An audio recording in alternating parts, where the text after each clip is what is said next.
I feel fine. Godspeed, John Glenn. Houston, Tranquility Base here.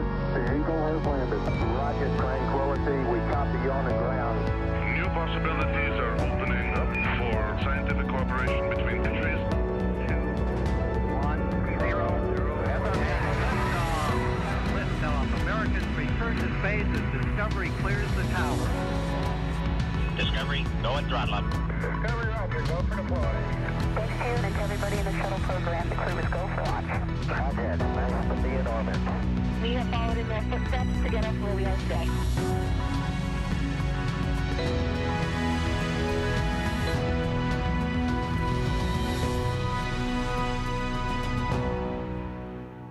Good afternoon and welcome. I'm Chelsea Vallarta here at NASA's Johnson Space Center in Houston, Texas.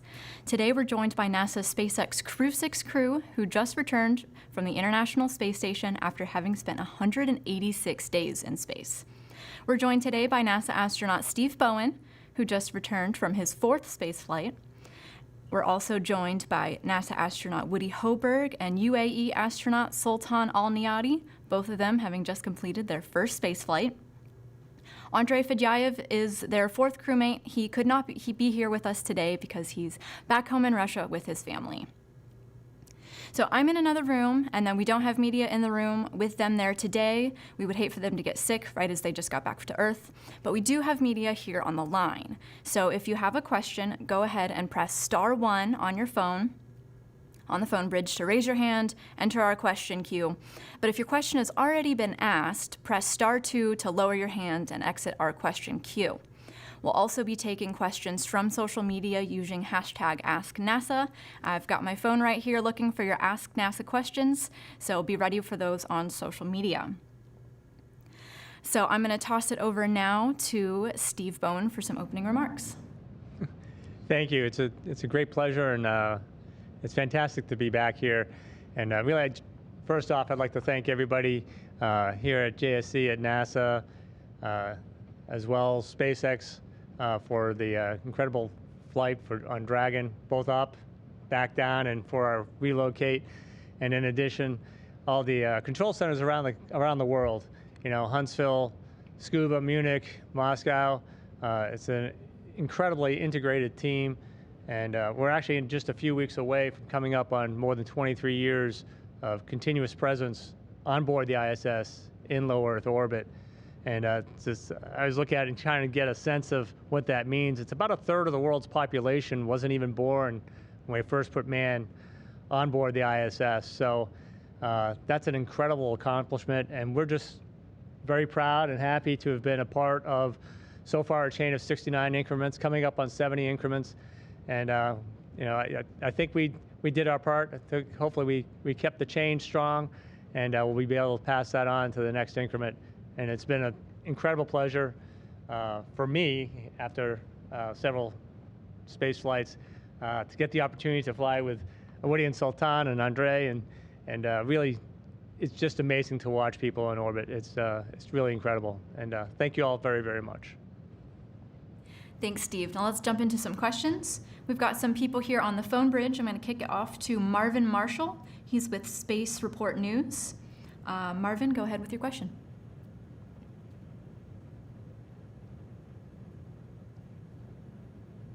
Looks like Marvin has exited our queue. We'll see if we can get him back.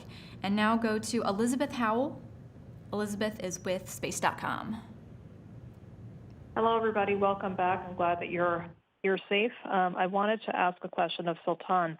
Are you able to talk a little bit more about the plans for yourself and also for the UAE Space Agency for the human spaceflight program? Because we really enjoyed your tweet saying space, this is not a goodbye. Thank you. Yes, thank you, Elizabeth. And again, it's really nice to be back and meeting with people who supported us throughout the mission. Indeed, our program is continuous. It was announced to be sustainable from the first day. My mission is a continuation for the space program, starting from my colleague Hazal Mansouri, who flew in 2019. This is the second mission. We have astronauts under training that they'll finish next year. So it's a continuation of the human space flights, and I'm happy actually to be part of it. And the UAE is committed to actually going further into space. And as you may know, UAE has signed the Artemis Accords, and hopefully we'll get to be part of it in the future. And yeah, I'm really happy with the overall performance of the activity in the UAE, and I think it's going to be really, really interesting in the near future. So we're going to flip over to a social media question, and this one is going to be for all of you.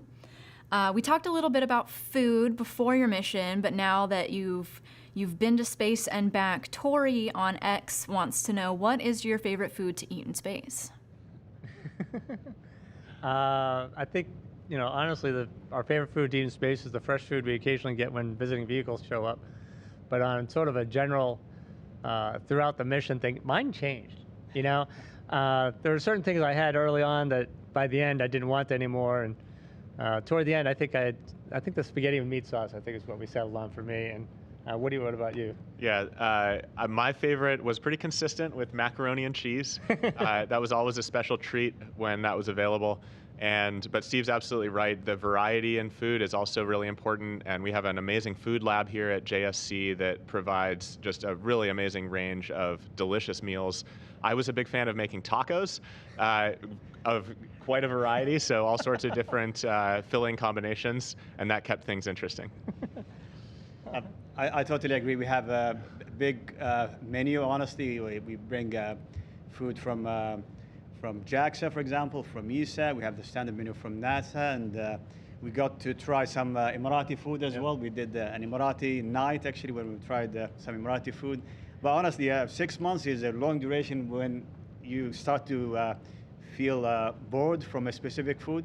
But again, I have a specific, I would say, food that I really liked right until the end of the mission, which was a mango salad. It was my favorite throughout the mission. All right, thank you to all three of you.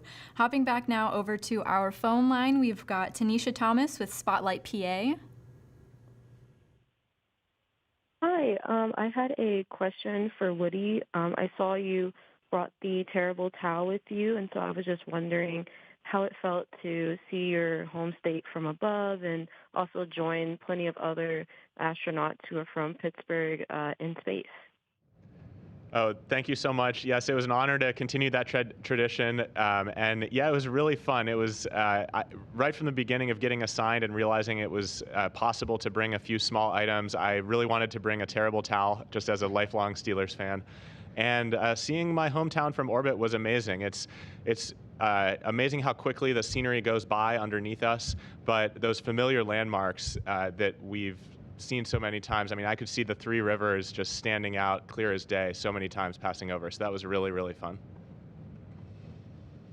All right, Woody, I've got another one for you, but also joined this time with Sultan. We've got a question from Shatadal on X, who asks, how does it feel to be in space for the first time? It was amazing. It's such a dream come true, such a unique life experience. I'm so grateful to have had the opportunity. And it's really wild. I thought a bit about this. Before I flew, obviously, we do so much training and we get ready and we're really well prepared, but there's still an aspect of uncertainty. It's just impossible to know what it's really going to feel like. And it's just such a kind of profound thing. You fly up, you reach second engine cutoff. At that point, you go from about a little over 4 Gs to weightlessness all of a sudden. And from that moment forward, I was just weightless for 6 months. So it's amazing watching the body adapt, and you very quickly get used to that just being your new norm. In fact, I think in the past week, as we've been back here, it's been really interesting realizing how used to weightlessness I really am and how strange just basic things like walking or trying to jog feel now. But the body adapts so quickly. It's really amazing. Yeah, I totally agree. I think I was the first one to get out of the seat, and I remember Steve telling me, "You know what to do." I was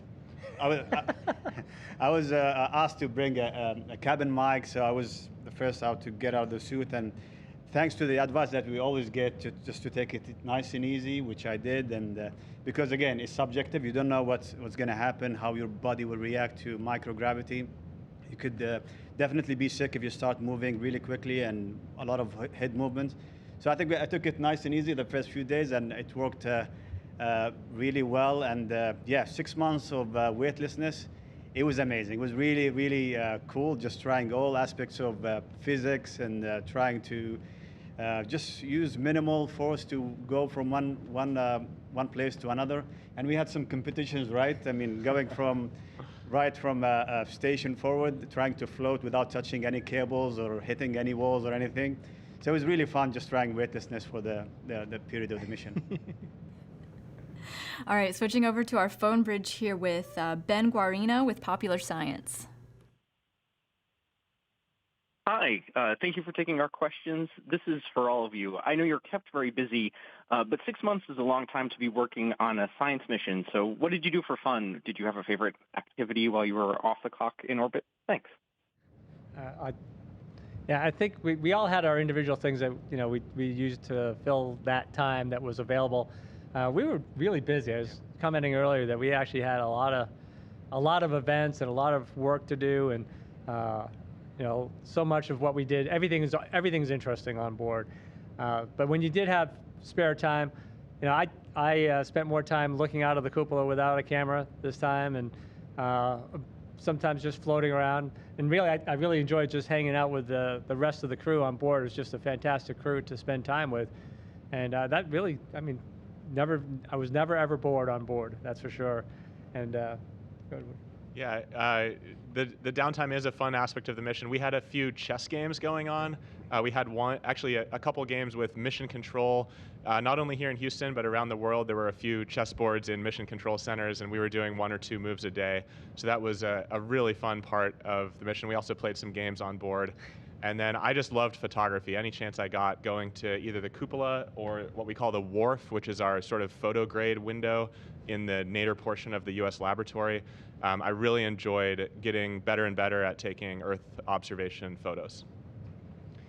Absolutely, I totally agree with you guys, and I think we were lucky enough to have a proper division in terms of the time. So we had a month of science, a month of EVA/Axiom, and then a month of maintenance, and then again a month of EVAs, and then maintenance again. It was really nice actually to have this variety of actions going on. But yeah, in the spare time, definitely going looking down to Earth and trying to capture that and sharing. Honestly, a big part of my mission was just to share everything I do and outreach, talking to students throughout ham radio or direct calls. So again, the engagement of people was a big focus of my activities during off time. So Woody, I wanted to go back to this chess game because it leads to one of our social media questions that we got from Charles on Facebook, who wants to know who won the game. I think we actually came out victorious twice, which it's funny. I'm actually not a particularly good chess player. I really enjoy the game, but we had the whole crew participating from on board, and I think we got lucky a few times. We have the advantage on board of having some continuity of move to move. We kind of know the strategy we're taking, whereas mission control is handing over 3 shifts a day. So they may come up with an idea one shift, and then the next shift has to deal with that and continue executing. So I suspect there was some definite chess firepower available on the ground here, and I suspect if we had had a third game, we might have had our work very much cut out for us. All right, astronauts win. Mission control. Gotta have to try harder next time. We'll go back to our phone bridge here with Mark Carreau with Aviation Week and Space Technology. Thanks. My question's for whomever or each of you. You had a large, broad science agenda, which is not unusual for the crews, but I just wonder, what's your sense of how engaging, satisfying, and motivational it is to pursue all those science and technology projects? It's incredibly engaging, and I think we'll all have an answer to this, but what surprised me is there's just so much. You can't get so wrapped up and focused in any one of the the science projects you're working on. You really try, you get in there, you work ahead of time, you study a little bit, make sure you understand what you're doing, get through the procedure, and then right away you're scheduled onto something else, which, as I said earlier, I was never ever bored, and it was just, the variety is absolutely amazing. And there's so much science that goes on that we never actually directly interact with. And it's just absolutely amazing to be a part of that. Yeah, it was amazing. The variety is incredible. A couple just small examples that stood out for me as really interesting. We had a facility where we were doing some biofabrication. It's called the biofabrication facility. We actually printed the first section of meniscus ever printed in space. And that facility is now, it actually took kind of some trial and error. There were some setbacks along the way throughout our mission, but by the end we had successfully printed this meniscus. And that facility is now going on to do some cardiac cells and also blood vessels in the future. So that's going to be really cool. Those are structures that, with the viscosity of the liquids and the sedimentation and settling that you would have in 1G, you just can't do that on Earth. And so it's kind of a technology demonstration to be able to do these things in weightlessness in low Earth orbit. That was really rewarding to work on. I remember seeing Sultan working on beating heart cells. That was incredible to see. And we worked on one experiment called Capizorb, and that one was really fun because it was just the first time that the team was doing it in space, and it was looking at capillary action of fluids moving through small channels, and just seeing the team's excitement at, you know, seeing things that were almost what they expected but not quite, and getting to work with the team of principal investigators on the ground was honestly really rewarding. There was a real excitement working on that payload.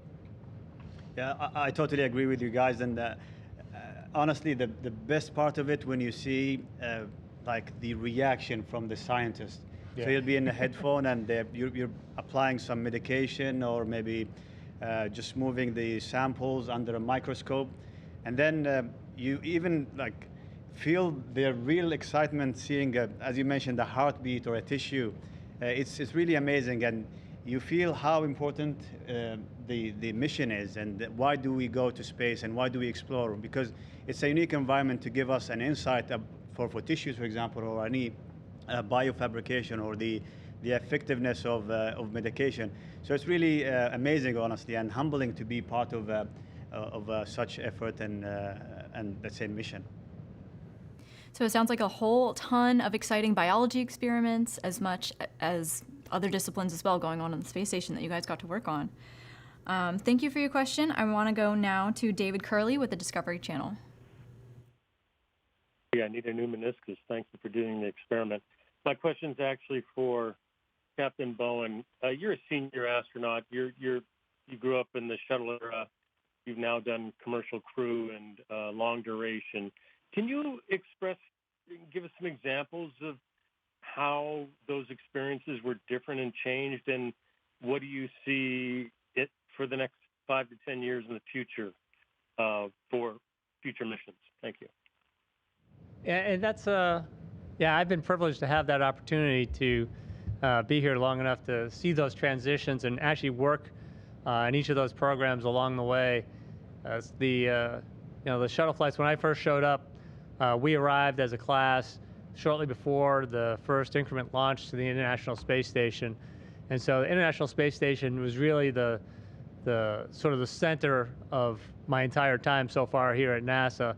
And so I've worked a number of things along the way. So when I first went to the International Space Station on a shuttle flight, I was basically a construction worker. And it was a very short series of missions that you work your way through, and you get really highly trained, and you execute the choreography, and you get it done, and you come home. And that sort of mission, we're seeing that now. We had Axiom 2 on board while we were up there, and that I looked at that as like, it's a shuttle mission. These guys, they come up here, they're very focused, they have their work to do. We help support them, help them understand what they don't have time to adjust to, and I think it ends up being a very successful model for that sort of mission.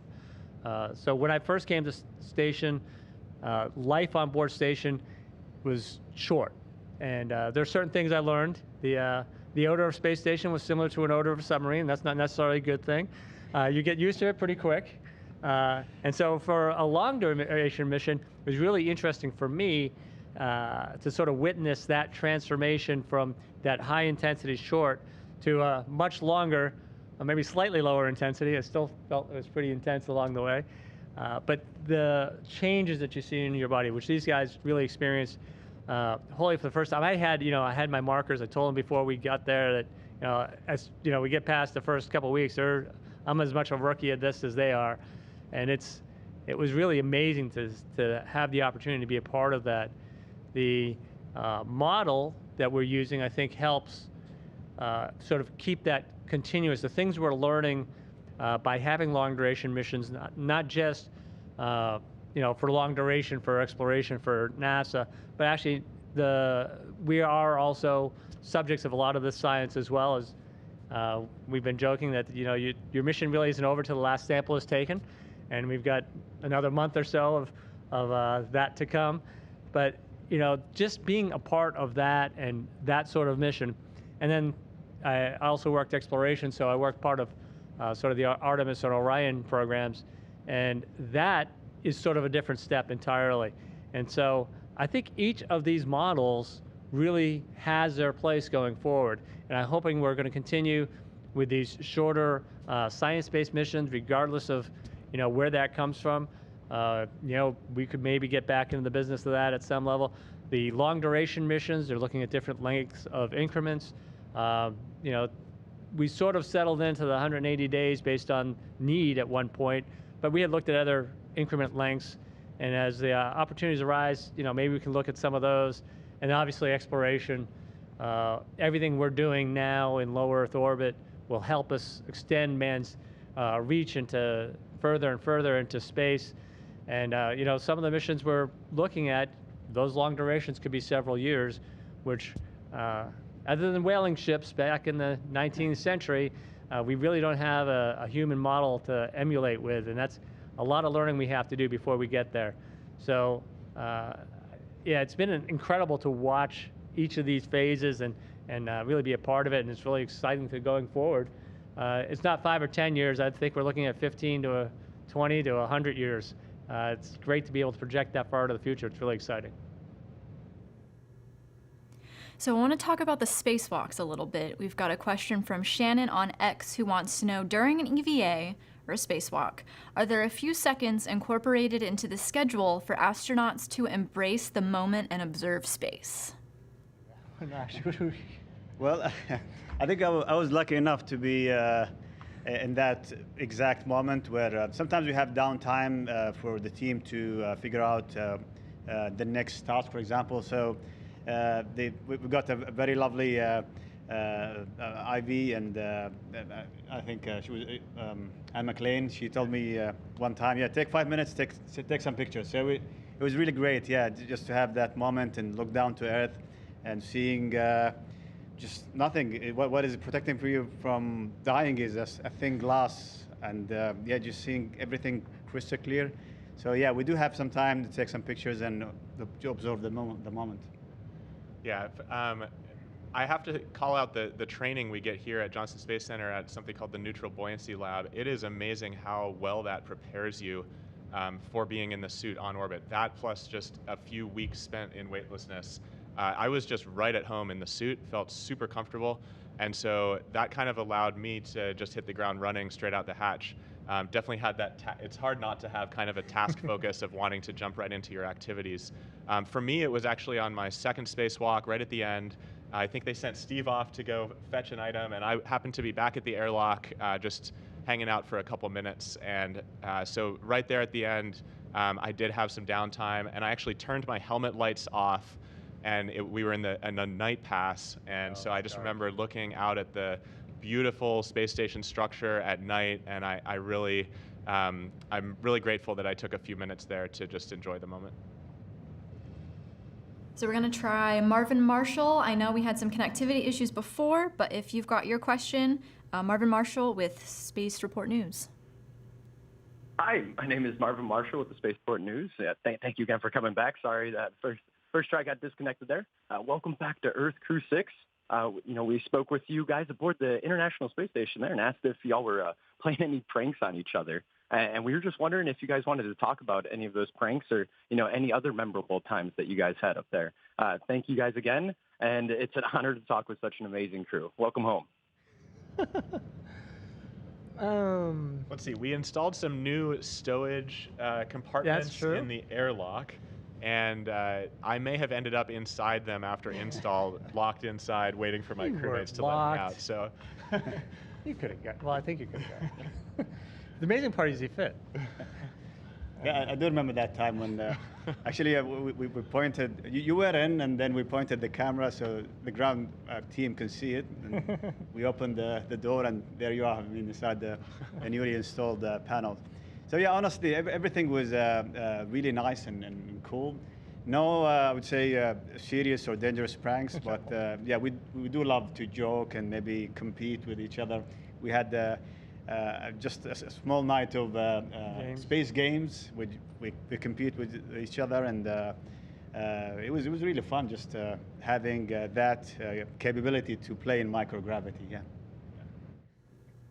So Sultan, I do have another question for you on social media. Abdullah on X says, my question is for Sultan.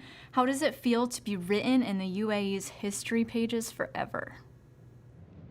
Okay, honestly, I don't think of my mission as something that a record.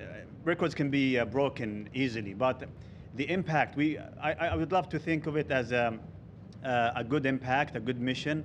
It's really nice to see the youngsters and the community overall just talking about space and why do we go to space, why do we do science in space. So to me, that is more important. It's not about a person or a number of days. This is easily can be broken.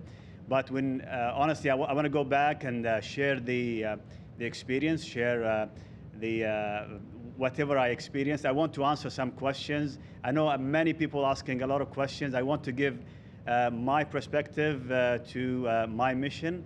And I wanted to do that even before arrival. So I was engaging with a lot of people, just answering their questions and speaking their language, or the Arabic language, and trying to explain everything in a very simple and scientific way. So yeah, that is the most important part of me in terms of the impact. I wouldn't think about numbers. So switching over to Woody Hoburg, you've got a question from Natalie with the Pittsburgh Tribune.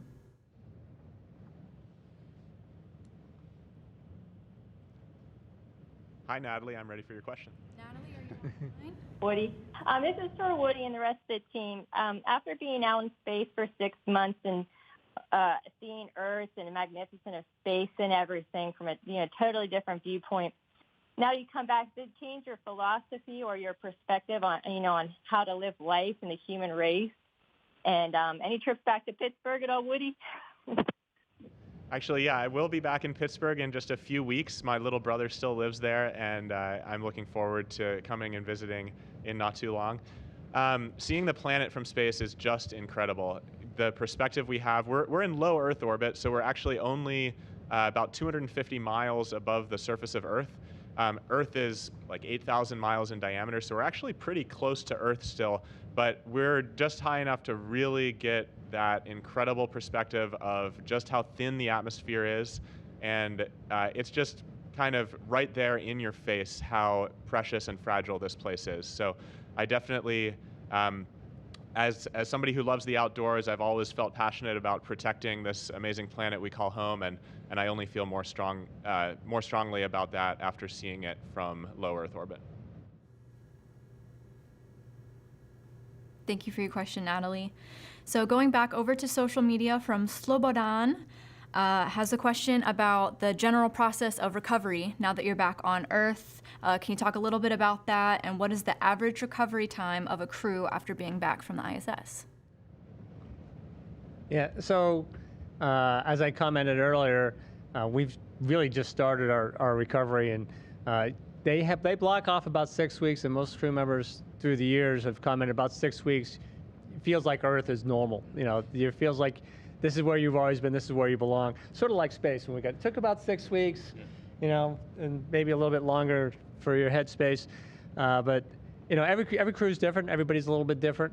My adjustment this time has been obviously a little bit different than my shuttle recoveries because I was in space a lot longer and I'm significantly older. So my knees are a little stiffer. I probably could have used the meniscus before we get back. We did have some doctors on board, but I'm anticipating I feel pretty good right now. So we got about 6 weeks, and that's about standard. How are you guys feeling? Yeah, it's wild, both directions. Like Steve said, I kind of think of it as a bit of an asymptotic curve. So every day feels a little better, but even after 1 week, I'm maybe 80 or 90% is how I feel right now. And I think even after 2 weeks, I'll probably be feeling close to 100%, but still just a little off. And that matched my experience adapting on orbit too. It's pretty profound, all the just physical changes in the body. Your vestibular system goes through a lot, going from 1G to 0G and then back to 1G. Fluids are shifting in your body because you go from having that kind of gravitational gradient on your blood pressure to not, and now we're back to having that. And it's just, you really feel it. But it's also amazing how after a couple weeks, it just feels like your new normal and you're functioning kind of near that 100% level. So similar question, a bit of a follow on another social media question that we have from Nishath. And if you've answered it in its entirety, that's all right. But he is wanting to know if there's any particular striking changes that you noticed after arriving back on Earth. Particularly, are you noticing a change in your taste or the way you've adjusted back to gravity? Well, it felt really, really heavy.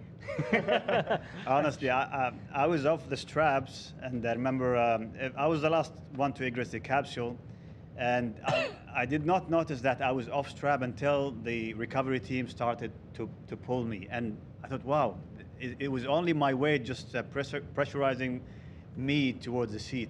So yeah, we felt really heavy. Everything feels really heavy, and even I remember Steve handing me a bottle of water. It felt really heavy, like a ton. And I just did not drink it because I didn't want to move a lot. So yeah, and it's amazing how quickly you can get better. It's by the hour. You start moving your arms and then starting a little bit standing, moving your legs. And yeah, it's amazing how you do recover. Just like, as you mentioned, guys, arriving to space, you adapt really quickly. You come back to Earth, you start to adapt quickly as well. It's not easy. You might have some difficulty walking. You might have motion sickness, but I think, and this is an opportunity to thank everybody in the recovery, starting with the recovery team, the flight surgeons, and everybody in the rehabilitation facilities to make us get back to normal as quickly as possible.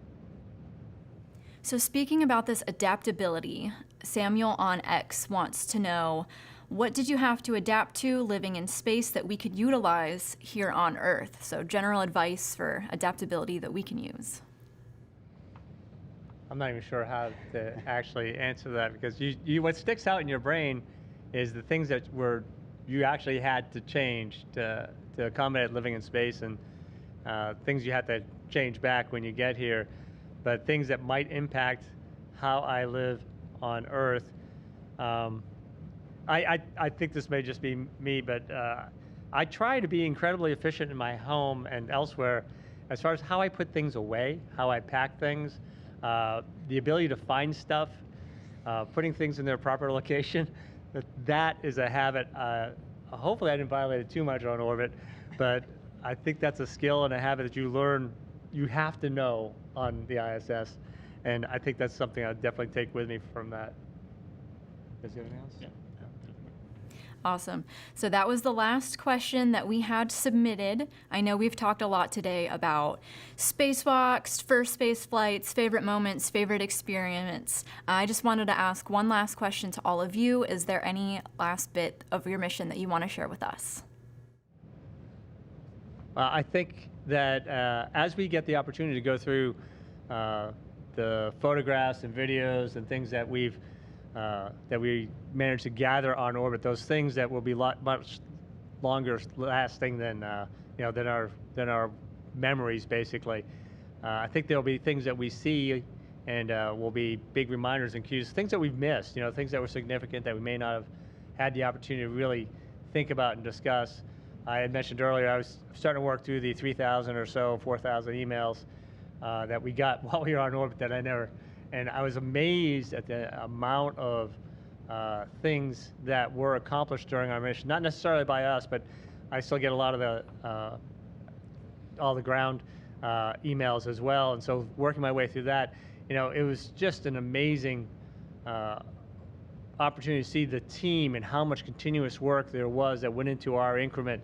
And there are probably things that we're missing that that we haven't had a chance to really digest and discuss because there's so many incredible contributions from people on Earth, obviously, who to our mission that we can't even really think about or thank at this point, which is unfortunate because it really was an incredible experience. You guys got anything? Yeah, I just want to recognize Frank Rubio. Absolutely. Frank got on orbit expecting to be there for 6 months, and as many folks probably know, there was an issue with his Soyuz vehicle. There was an unexpected coolant leak on the radiator, and pretty far into his 6-month mission, he learned that he would be staying on board for a full year. And actually, Frank just a day or two ago set the American record for duration of a U.S. astronaut living and working in space. So that's really incredible. Frank was there when we got there. We spent 186 days in space, and Frank was there when we left, and he's still there right now. That guy's an amazing leader. He happens to be my classmate. He was our what we call USOS lead for the time we were on board, and he did a just exceptional job. And his cosmonaut colleagues, Sergey and Dima, are in exactly the same situation as him, spending a full year in space. So just being, basically we had some manifest changes that affected the time we were on board, and being up there, experiencing living and working in space with those guys was a real honor, and they're just doing a fantastic job. Yeah, totally agree with you guys. And honestly, I'll talk from my point of view, and this is a message to everybody in the region and specifically in the UAE. And yeah, I just wanted to say thank you for everybody. Thanks for the help and support. You might see 4 astronauts going to space, but honestly, this is not possible without the support of the families, the support of the friends, and the ground teams. We're not talking about hundreds, we're talking about thousands of people working tirelessly to make this possible. And throughout the 6 months, we might just work in the morning, work and then go to sleep, but definitely there are people working around the clock to make this possible, to facilitate all the science, all the daily works, the maintenance stuff. So it's a great thing, and coming from a region that missions to space were stopped for a long duration, I'm feeling humbled by this experience. So I would like to say thank you to you too, as well. Thanks to Andrey in Russia, if he's watching right now.